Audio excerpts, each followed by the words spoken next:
Bienvenidos a esta tercera conferencia del ciclo del Bicentenario que hemos titulado La Iglesia en el proceso de la independencia.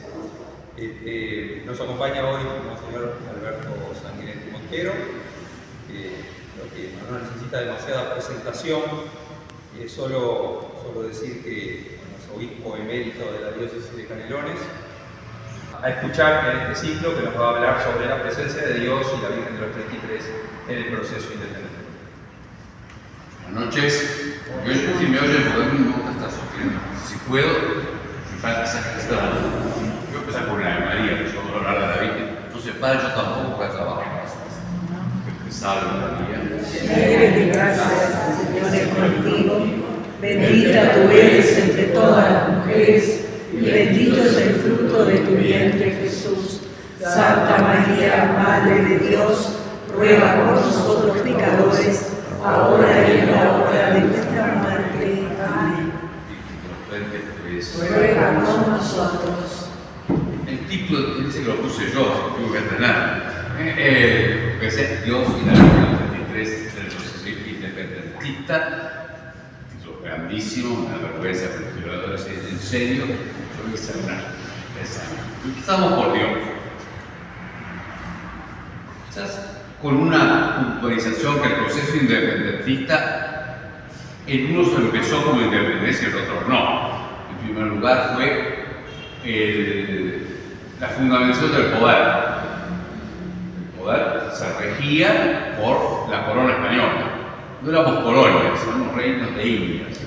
Cuando cae el sujeto propio, rey Carlos IV renuncia, también en favor de Napoleón. Bueno, hay un problema de cuál es el sujeto. Lo que quiere decir que en España mismo hay dos lecturas más legalistas. Dice el rey es Napoleón y el que el pone. ¿Por qué? El rey abdicó. Entonces dicen no. Entonces se desarma todo el sistema de la fundamentación del derecho a gobernar. Y ahí empiezan todas las distintas formas juntas. Dentro de eso, algunos quieren independencia, otros se vuelven Fernando VII, otros se ponen a buscar otro rey. Dentro de ese proceso, que en nosotros va a ser, en el caso nuestro, en la provincia, Artigas es republicano de la provincia. Así que la condición va a poner adelantándose a Buenos Aires que tenía una dominación. La presencia de Dios de los cristianos, de Jesucristo, era lo normal, no como dicen algunos versos de aquella época, que fueron una especie de tontos, no, estaban convencidos. Así que todos, de un lado otro, realmente creían en el Dios más, en concreto en el caso nuestro, si bien la cristiandad se quiebra en el siglo XVI por la Reforma, nosotros estamos dentro de la monarquía católica, así lo que se suele llamar la monarquía hispánica, que repito, no era la colonia, porque el concepto no es un país y quien gobierna, sino que los pueblos tienen a alguien que es la cabeza, son los reinos, con la cabeza, en este caso, los voluntarios. Pero fíjense que el común de la gente, mucho más que nosotros, algunos que lo practicantes, y lugar la cantidad de fiestas de precepto que había. San José de precepto, San Pedro y San Pablo, la Ascensión el jueves, el Corpus Christi el jueves. O sea que todos vivían, necesitaban mucho menos catecismo que nosotros. No solamente era de precepto, sino que iban a misa, se predicaba. Casi todas las fiestas tenían octava. Bueno, como dije, la Asunción también. Fíjense que realmente estaba salpicada la vida de las verdades cristianas. Ya de Navidad, bueno, la Semana Santa era el Triduo Pascual. Así que digo, ese era su ambiente cultural, celebrativo y también, los contenidos de la fe y también la moral, o sea, el sentido de la familia. No quiere decir que fueran todos santos, como tampoco somos todos santos los que aún hoy pertenecemos a la iglesia, cantar, unos mejores que otros, muchas circunstancias, ¿no? Ahora hay una cierta tendencia a regodearse con los que vivían, digamos, fuera de la norma. Entonces, con Artigas, lo más interesante es saber las mujeres que tuvo. Es una tontera, en primer lugar, porque hay que estar en el pellejo de él. O sea, en el modo de vivir. No vivía como nosotros, en ciudades, aún si el marido se trabaja en estancia, en 2 horas estamos en video o donde sea. No, eran años sueltos, pero no discutían cuál era la moral. Como todos la podemos vivir en distintos aspectos, mejor o peor. Pero todos no solamente eso. La visión de los deberes del hombre, aún el sentido de la autoridad, se puede discutir dónde estaba la autoridad. Aquí se quebró, la autoridad al principio era el rey, que se quebró, pero todos aceptan la religión católica que la autoridad, cuando decimos que depende de Dios, no es que Dios esté nombrando a dedo, porque Dios quiso que viviéramos en sociedad. La sociedad supone autoridad. Pues las formas en la doctrina católica pueden variar, república, o con estos fueros, con otros fueros, pero todos reconocen el deber de vivir en sociedad y incluso la cantidad de discusiones. Fíjense que muchas cosas salen, como uno, debido el hospital no lo hace el Estado, lo hace el pueblo. Hoy decimos los laicos como separando, esa sociedad cristiana acompaña a los moribundos, llevan para casa. Esa es la sociedad cristiana católica en la que se hace todo el movimiento independentista. Ya digo, algunos entonces entran sin idea de cómo determinar lo que sea el gobierno, ni hablemos de nadie pensó en la república que salió la hora, ¿no? Eso viene después. También entraba dentro de la concepción de todos, bueno, un sentido del hombre, de la vida, de la muerte. Se podía hablar de la muerte, por supuesto, del juicio y de más allá, y de cómo prepararse. Todo ese proceso es un proceso entre católicos. Es verdad que se sean dos cosas que el pensamiento liberal, ustedes saben mucho lo que sea, ahí adentro sí cambió, pero eso no es anticatólico. En vez de ser rey de los derechos de los súbditos, se empieza a dar la vuelta, que es el derecho de los ciudadanos y que deposita la autoridad. Pero eso ya estaba también en la filosofía católica de Suárez, así que tampoco es que sea anticatólico. Determinar dónde está la autoridad a partir de los ciudadanos. Lo que sí va a ser una deriva, todavía no lo es considerar al ciudadano como el absoluto. Ya no depende de Dios, eso sí, de la Revolución Francesa y de un pensamiento filosófico que se va simplificando y que va a llevar más adelante la masonería, pero la masonería acá, de los 50 en adelante. Aún los que ponen como masones del tiempo independentista, mucho más que masones eran católicos. Yo les decía, más allá que se juntaran, que distinto va a ser la evolución acá en Europa de la masonería a partir del 50. Y por ello digo, eso lo estudió el padre, cuando los constituyentes ponen como obvio el preámbulo de la Constitución, que es el nombre de Dios, todopoderoso, autor, legislador y conservador supremo del universo, están todos de acuerdo. Más allá que hubiera algunos que estuvieran en una cierta deriva. Así que, porque la cosmovisión es esa. Nosotros, digo, a nosotros nos hacen estudiar y lo vemos como unos, bueno, que esa época tiene que cambiar las cosas. No, estamos convencidos. Entonces, ha habido una revolución cultural, en parte impuesta, como vamos a encontrar en el posterior, que es otra cosa. Así que todo el proceso, digo, es. Y por lo tanto, también vamos a ver en concreto, así como digo que pasa en la Constitución, lo ponen en la cabeza, que todos teníamos prácticas. No sé si ustedes han oído hablar de Mamantula Santa, María Antonia de Paz y Figueroa, la santa, del siglo XVIII, muere casi al final del siglo XVIII, cuando era de Santiago del Estero, cuando la expulsión de los jesuitas, en 1767, si no me equivoco, bueno, ella era lo que llamaríamos que llamaban beatas. Beatas eran mujeres consagradas. Además, acá no había clases religiosas, sino organizadas, eran mujeres consagradas. Por otro grupo, se dedica ella a mantener los ejercicios espirituales, a predicar con la infraestructura, ¿no? Construir casas, comida, todo esto. Primero Santiago del Estero lo hace y deja constituir una casa de ejercicio. Después pasa a Córdoba y lo mismo, unos años, y la deja. Después pasa a Buenos Aires y la deja. Existe, por saber, la casa de ejercicio de la cosa. Bueno, ¿saben quién fue durante años el tesorero? Cornelio Saavedra. Y más de la mitad de lo que hicieron la Junta de Mayo habían hecho ejercicios espirituales. Dios, para ver, no es simplemente que era el ambiente, no, eran hacían los ejercicios.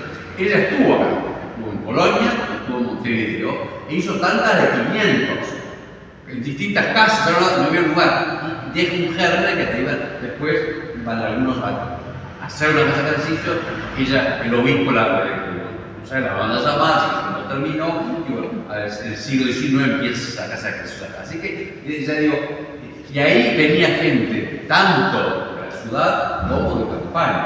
Así que digo, no eran simplemente, bueno, ya digo, eso que era el ambiente, sí, sino que realmente eran, por supuesto que, ya les repito, mejores y peores, y cada uno de sus. Traigo a colación el documento, y es que la visión de la Larrañaga, que escribe al Papa en 1832-33, está constituida la República y hay que, de algún modo, darle bien legitimidad a la autoridad eclesiástica local, no dependiente del obispo de Buenos Aires, y bueno, y él le da un informe. Y él, porque es la visión de la Larrañaga, es una visión de civilización, de cultura, pero a su vez, o de principio totalmente católico. Llega con el Evangelio, no es la conquista, es el Evangelio, que trae la esperanza y se dice que ya tenían nuestros emperadores, y le llaman así a los incas. La Larrañaga es del puerto, bueno, y después dice que nace el sol que nace de lo alto, Jesucristo, el Evangelio era cuando esperaban a Viracocha, un mito, una leyenda incaica. Así que pone, como te digo, las visiones el Evangelio, dentro de la cultura. Y después habla de nosotros, ¿sabe dónde pone el fundamento y el comienzo de nuestra nacionalidad? ¿Dónde? En los 7 pueblos de las misiones. Él, que era un montevideano puro, descendiente de fundadores, de Canarios, de Baja, lo pone. Y le escribe al Papa, así. Por toda la tierra salió su voz, hasta los confines de la tierra su palabra. Un salmo. Dice, estas palabras del Evangelio fueron eficacísimas. Al menos en estas regiones lejanísimas, estoy informando, ¿no? Y en estos límites australes de la tierra civilizada. De modo que estas invictas e indomables naciones uruguayenses, no es el término, que no existía, pero como eran las misiones al oriente del Uruguay, estas invictas, no son los charrúas, son los guaraníes, invictas e indomables naciones uruguayenses, enseguida, no por las amenazas de los dominadores, sino por las palabras de los misioneros. No fue la conquista, al menos fue la conquista espiritual, sino libremente están sujetos y dice, no a la espada, sino a la cruz. No a los soldados, sino a los misioneros, a los evangelizadores, libremente están sujetos y constituyeron la celebérrima república llamada Coptística, en la cual florecieron la vida común y las virtudes de los fieles primitivos. Sí, esa es la visión que va a acelerar una cosa. Bueno, así que ese es el ambiente. Dentro de ello, pues, los estuvieron en el proceso independentista, bueno, se ocuparon de las cosas religiosas, por ir a lo nuestro, ¿no? Artigas explícitamente cuida, digamos, el funcionamiento católico, aún en lo concreto. Por ejemplo, cuida de que haya capellanes para la misa en el ejército. Cuida, eran los pobres porque hay que ver también, puede ser la parte del libro, demostrar que distintos son los ejércitos mucho más regulares y organizados como el de San Martín. Y los nuestros que eran realmente los pobladores armados y sin generales de carrera, etc. ¿no? Así, pero él cuida de la misa, de lo necesario para el culto. Él escribe al Cabildo de Montevideo: hay una imagen de la Concepción en la sacristía del convento de San Francisco, mándemela. Y hay otras cosas que son de sacristía que se necesitan. Hay una más divertida, pero sé de memoria, que es el año siguiente, que escribe la Rañaga, digamos, ¿no? Le dice que los curas creen que soy obispo, que tienen locos pidiendo óleos. Conocía el mundo católico y se preocupaba que hubiera sacerdotes. Así que digo, estaba en comunión con su fe. Otro ejemplo, Artigas, por ejemplo, lo seguí yo más de la matriz de Canelones, la capilla vieja, la que es ahora la catedral, ¿no? La matriz, y es el año 16, ya que espera la invasión portuguesa. Y el cura le pregunta al profesor qué hacer con los diezmos. Los diezmos eran para la iglesia, para el culto, para los pobres. Pero realmente el tiempo de guerra era todo para la casa. Yo le pregunto al día, ¿qué hace? Si empieza la matriz, o se los manda, se dedican a la iglesia. Así que digo, por eso digo que tiene sentido que también ese país, como quieres llamarlo, esa organización social de la provincia oriental en ese momento tenía independencia absoluta, porque había roto con Buenos Aires, ¿no? El proyecto que está fundada y necesita también el culto, el cura, la iglesia, etc., ¿no? Así que él lo favorece y lo cuida, ¿no? Hay otro que no lo encontré, que es una colecta para el Papa, ¿no? Pero lo puedo encontrar. Y entonces también le dice, se la dan para mostrar realmente nuestra comunión con él.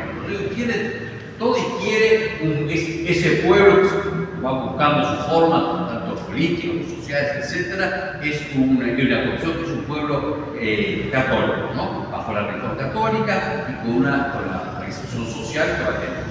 En algún caso sí se va a pelear con algunos curas, porque eran los que más influencias hablaban, ¿no? Por la división, los más regalitos, como usted. Bien.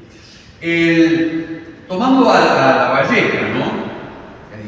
Cuando hace uno de sus ejemplos, ¿no? O juro ante el cielo y la patria. Entonces, cuando él retoma el gobierno, ¿no? Y antes que pide el término de la ley, bueno, su sustancia lo que permita, va a devolver. Y no quiera Dios que yo abuse de la autoridad por oprimiros, o que os niegue la protección de la ley, pero tampoco permita que me vean en algunos casos de ejercitar conmigo. O sea, que están ante Dios obrando. Tienen conciencia, es decir, no es que tengan que ser el Estado católico, no. Están obrando ante Dios. Bueno, de Rivera se habrá muchos más ejemplos. Así que no se los saco, tiene muchos, ¿no? En todo el medio cultural que hubiera sido sacerdote, ¿no? Además de protección de la fe de los guaraníes, etc., ¿no?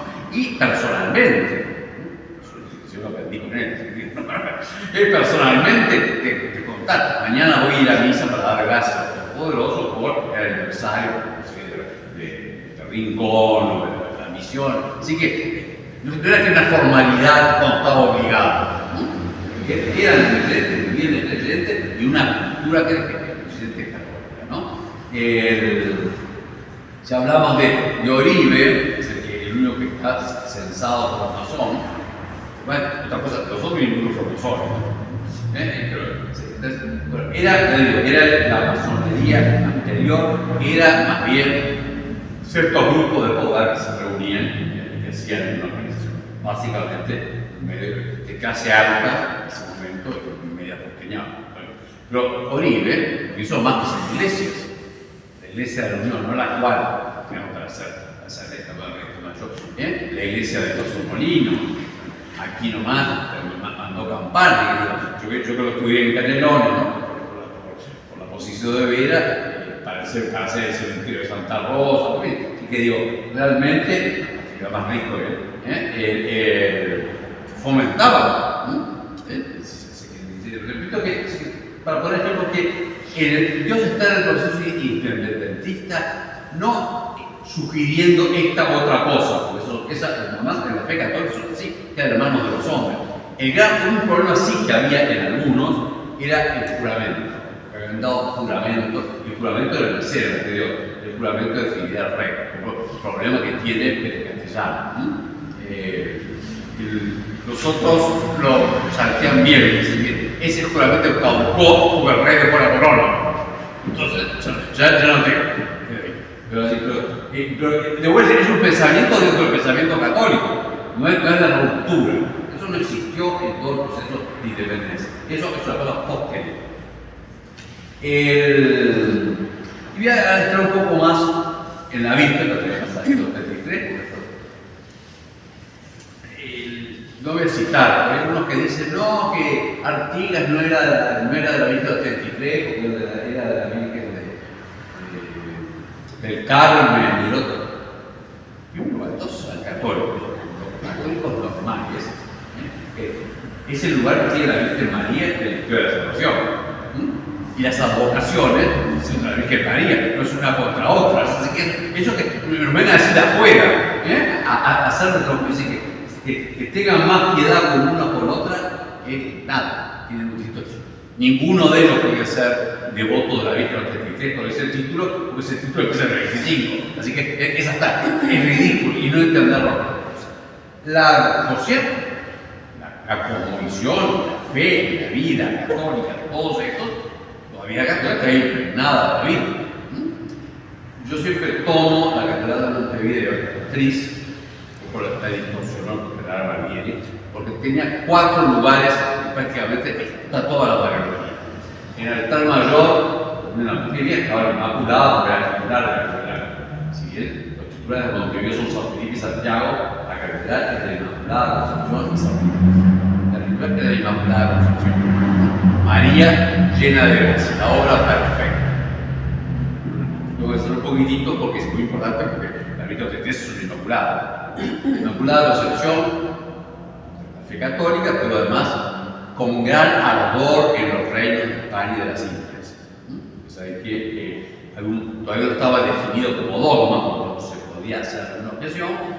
Las universidades españolas no le daban el título si no juraba perfectamente. Y los reyes de España habían dado todos sus reinos españoles. De modo que esa es universal.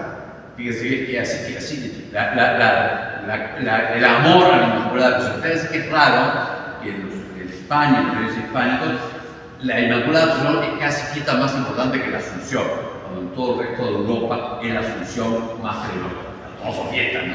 Pero la fiesta de la Virgen es la Inmaculada. Bien.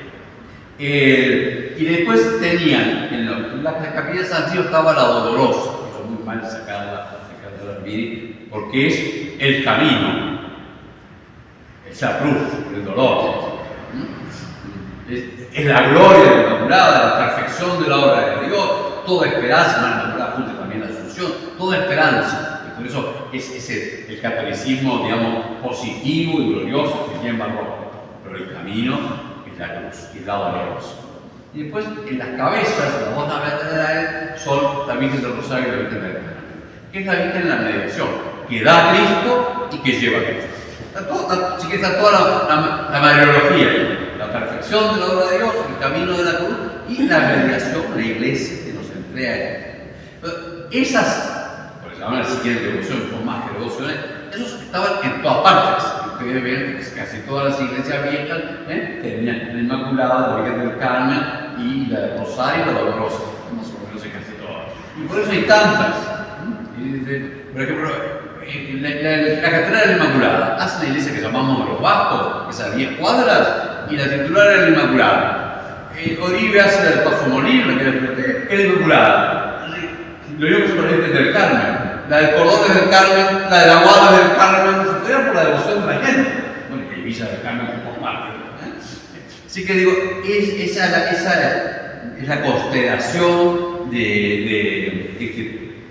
que todos la vivían, y que realmente a la cual todos le invocaban, todos la Vera, George Veras, el siglo XX, no hay por el 76, 77, antes de lo dijo, junta 7.000 niños de las escuelas públicas para celebrar la Virgen del Carmen en la matriz de Montevideo.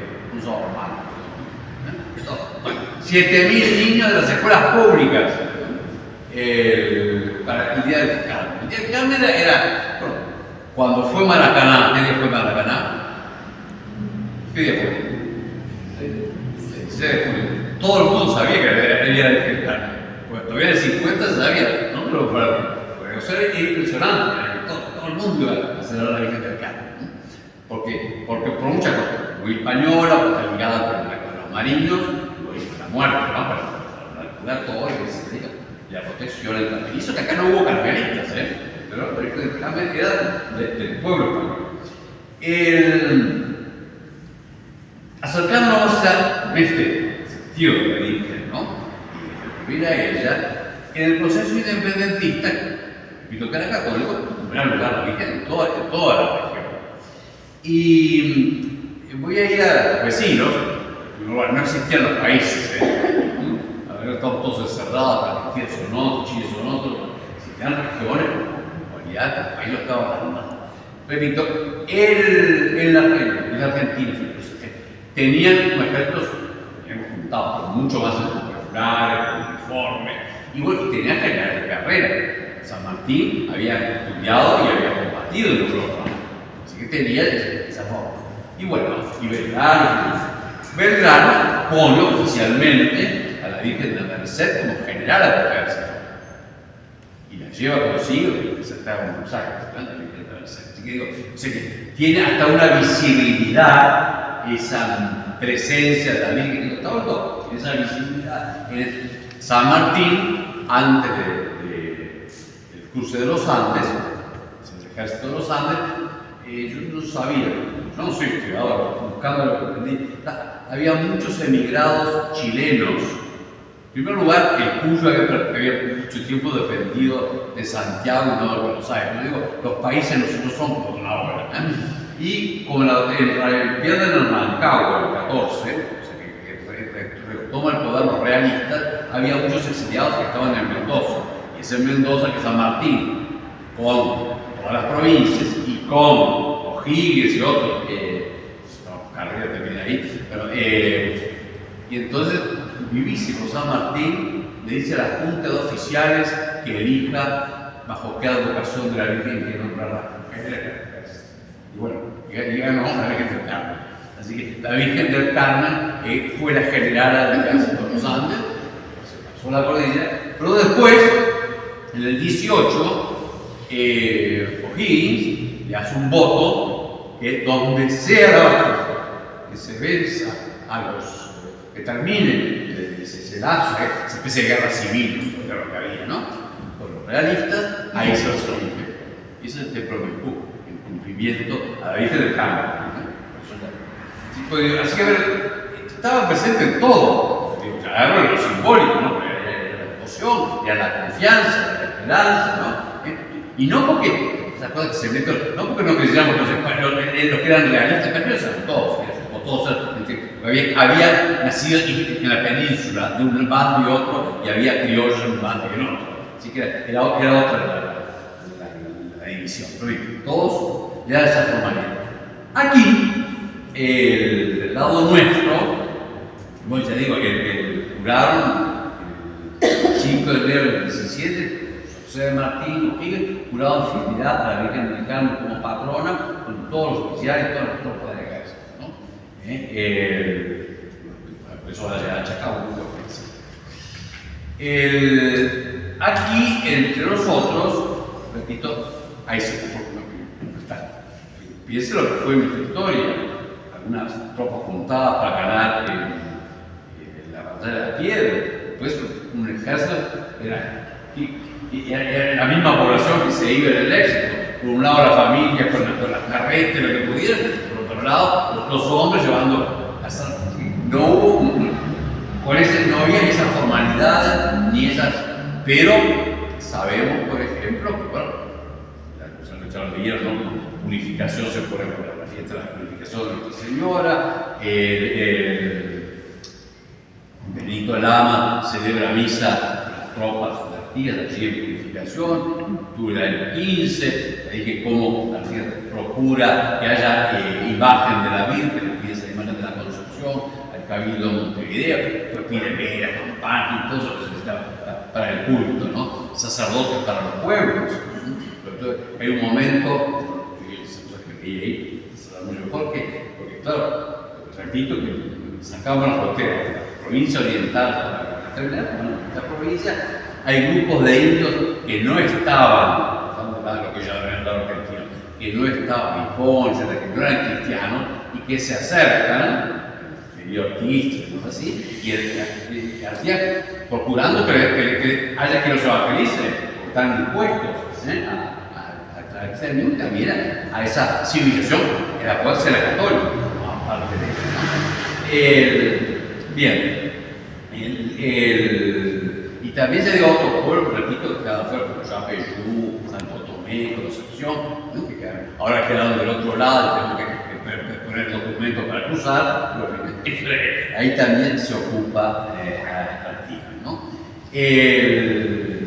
Tenían una función muy importante los capellanes, la función espiritual de los soldados, estaban ante la muerte en todo momento.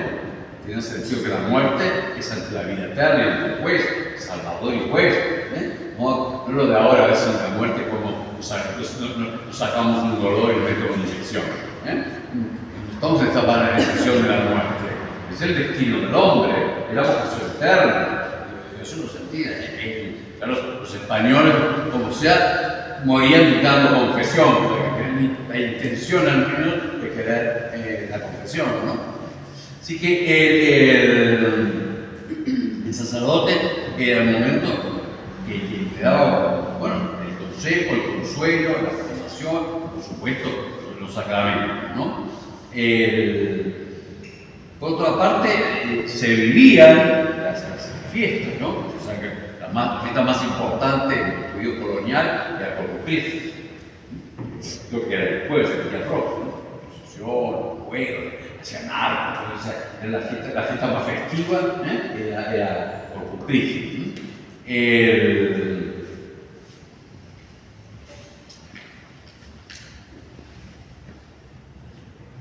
Por ejemplo, acá el Cabildo, por la presente hace saber a todos los vecinos sectantes, habitantes de la ciudad que ha habido transferido por graves apelaciones para el día de Corpus mañana 25. Como siempre le pasaba el invierno, pero sigue siendo el Corpus un problema acá, ¿no? Del corriente la severidad del glorioso triunfo obtenido el 18 por nuestro benemérito general, de las Piedras, y sus bravos escuadrones el año 11, 1811, es justamente el día que dio principio la dulce libertad de la provincia unida, que ha ocurrido la celebración para el 25 de mayo, que juntaba el Corpus el 25 de mayo y el 18 de mayo en las Piedras, ¿no?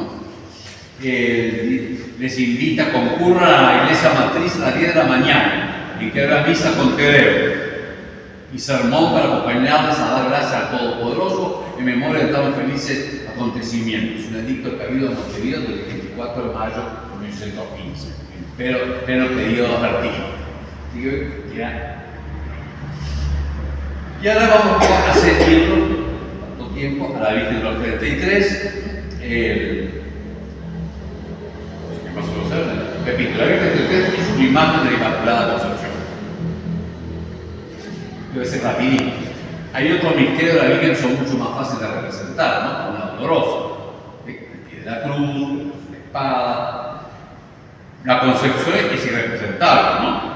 Que se ha concebido un ser humano y que se ha concebido lleno de gracia, o sea, no hay una. Entonces, el modo que encontraron los españoles es simplemente la belleza de la mujer, sus maldades, y eso sí, que no mira, es decir, sola, no es con el niño, es concebida, llena de gracia, y que se deja mirar por Dios. Halló gracia a los ojos de Dios. Por eso las Inmaculadas no miran, porque usted no mira, la tuerza no, otra vez, se deja mirar, está envuelta en el don de Dios, ¿no? Bueno, sabemos que esta imagen es de origen guaraní,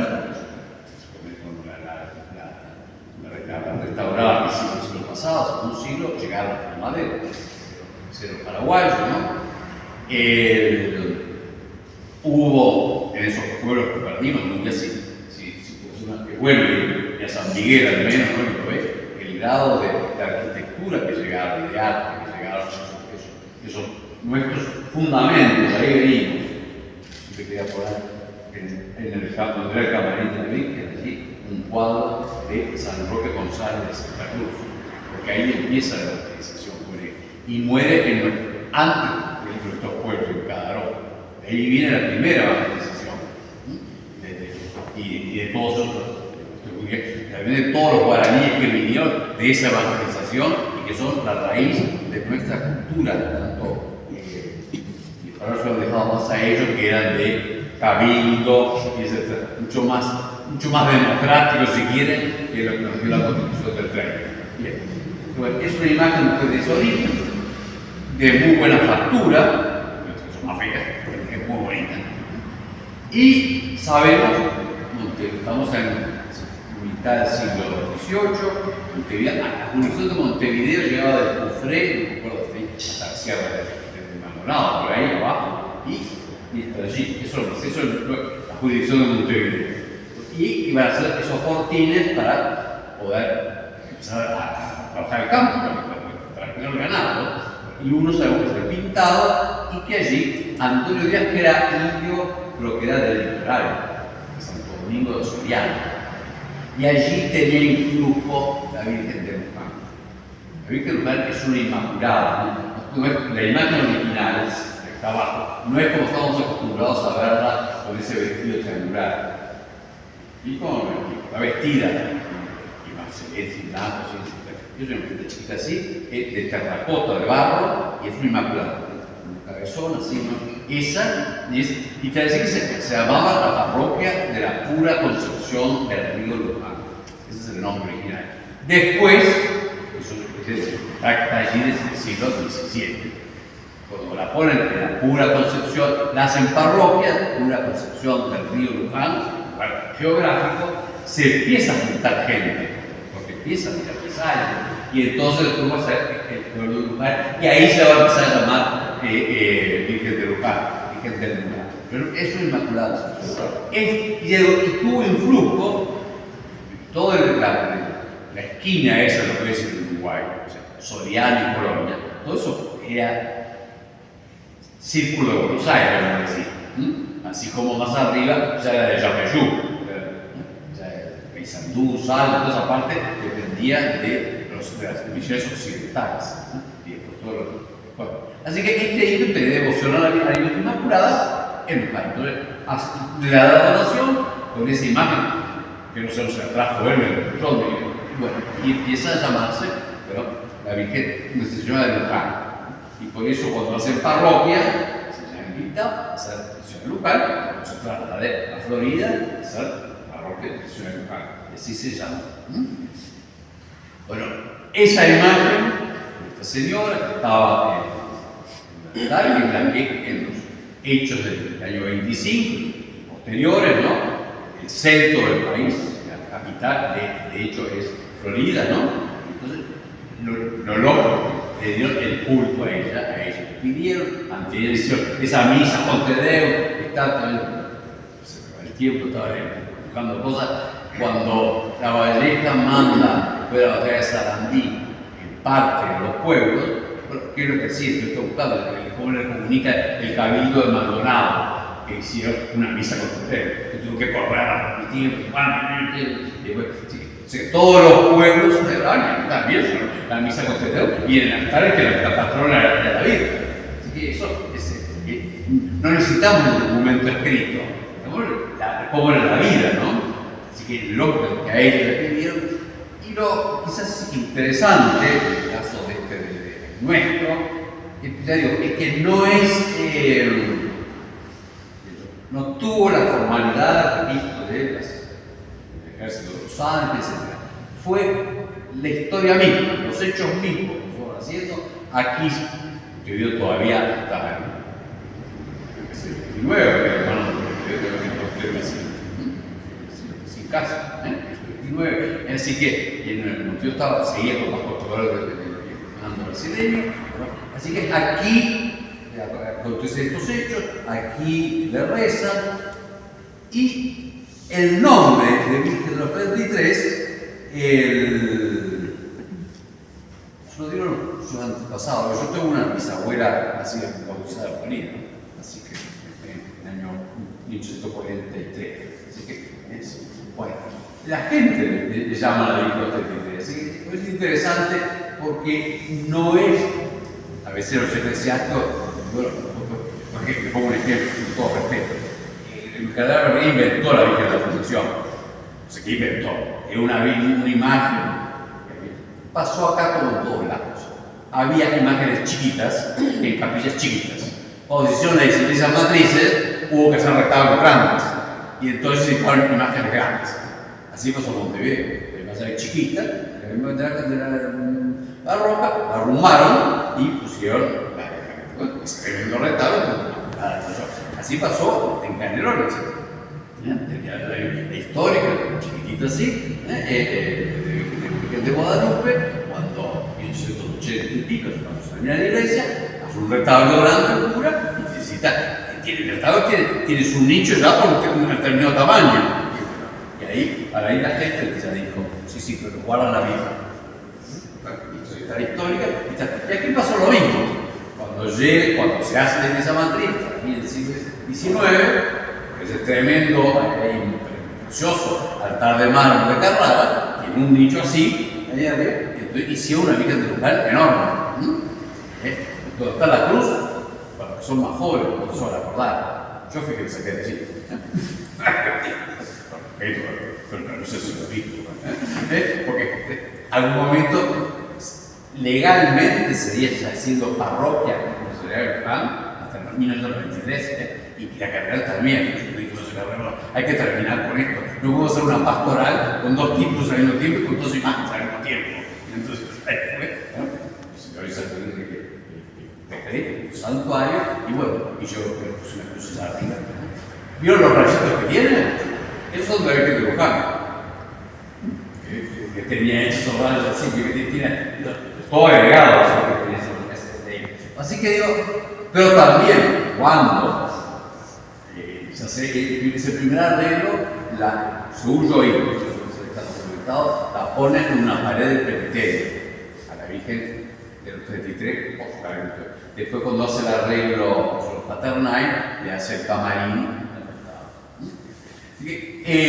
Pero es la gente que habrá como hablamos todos, con términos, que juntan muchas cosas, ¿no?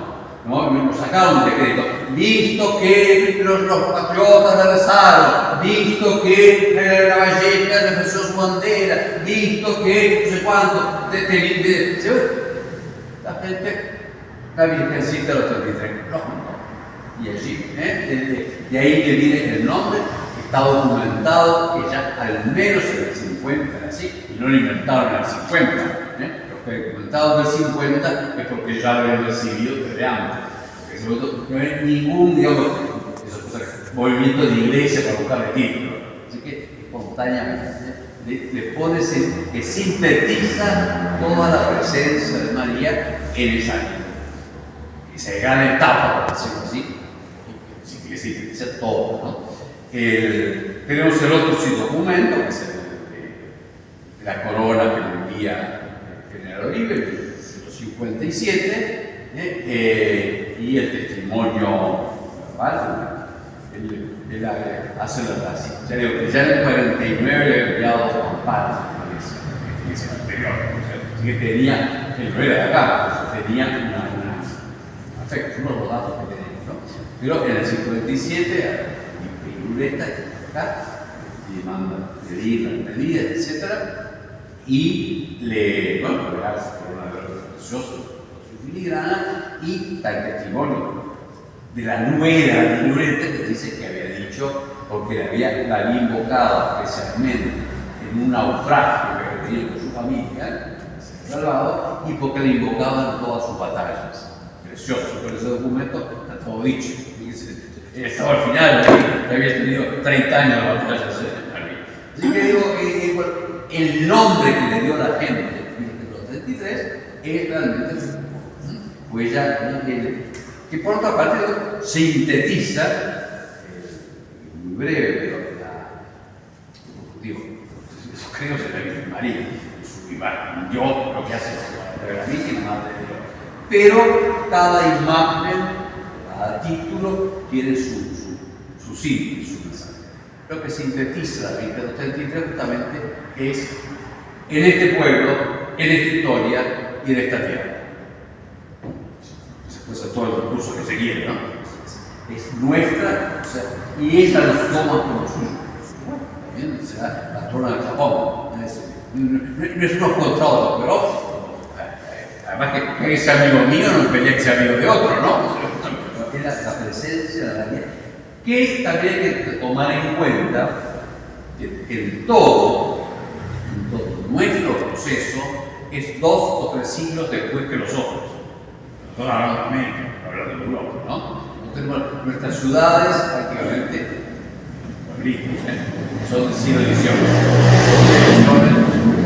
Domingo y la Florencia.